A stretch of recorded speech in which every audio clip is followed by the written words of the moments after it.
देवर भाभी रोमांटिक कहानी। भाभी संध्या रसोई में काम खत्म कर आंगन में बैठी थी। तभी कॉलेज से लौटा उसका छोटा देवर आदित्य आ गया। आदित्य ने मुस्कुराते हुए कहा, भाभी आपकी हंसी तो चांदनी से भी ज्यादा खूबसूरत है। संध्या हल्की सी शर्माकर बोली, पगले ऐसे बोलते हो, कोई सुन लेगा तो क्या सोचेगा। आदित्य उसके पास बैठ गया।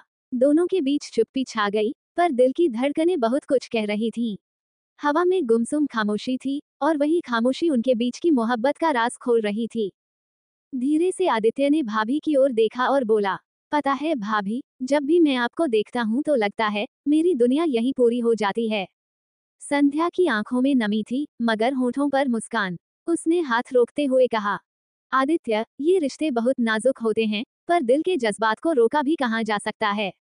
उस रात दोनों ने आंगन में चांदनी के साए तले खामोशी से अपनी मोहब्बत को महसूस किया, बिना कोई वादा, बिना कोई इजहार, बस दिल की धड़कनों की गवाही में। गांव का आंगन। संध्या भाभी अपने कामों में व्यस्त थी।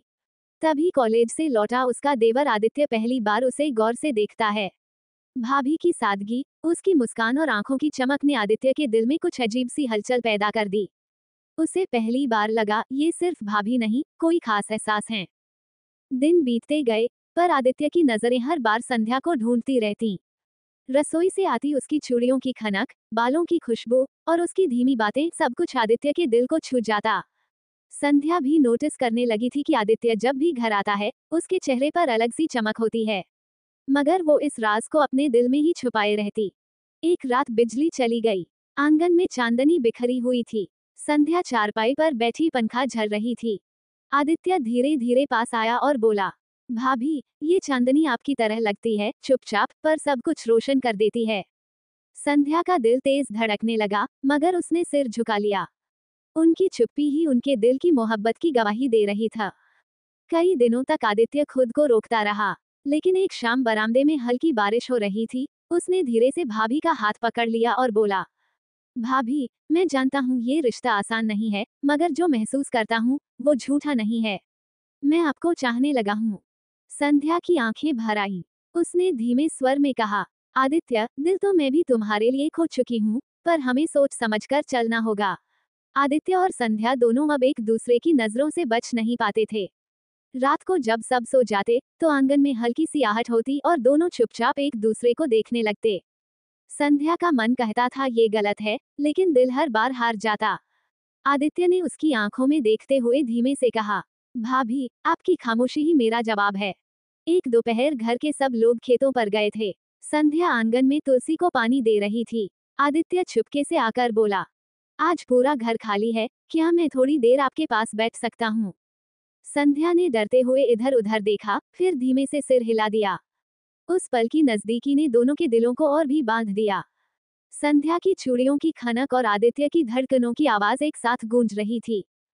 रात को संध्या अपने कमरे में बहुत देर तक सोचती रही, क्या ये मोहब्बत पाप है, या ये दिल का हक है।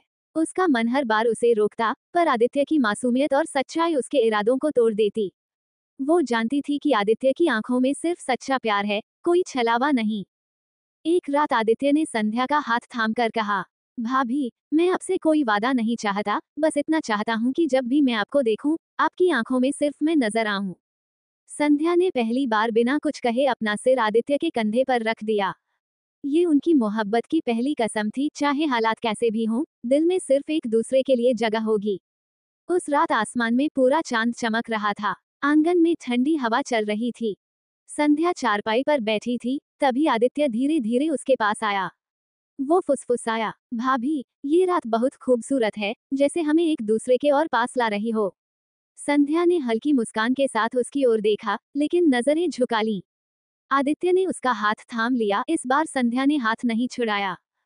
हवा में उसकी चुनरी उड़कर आदित्य के चेहरे से छू गई।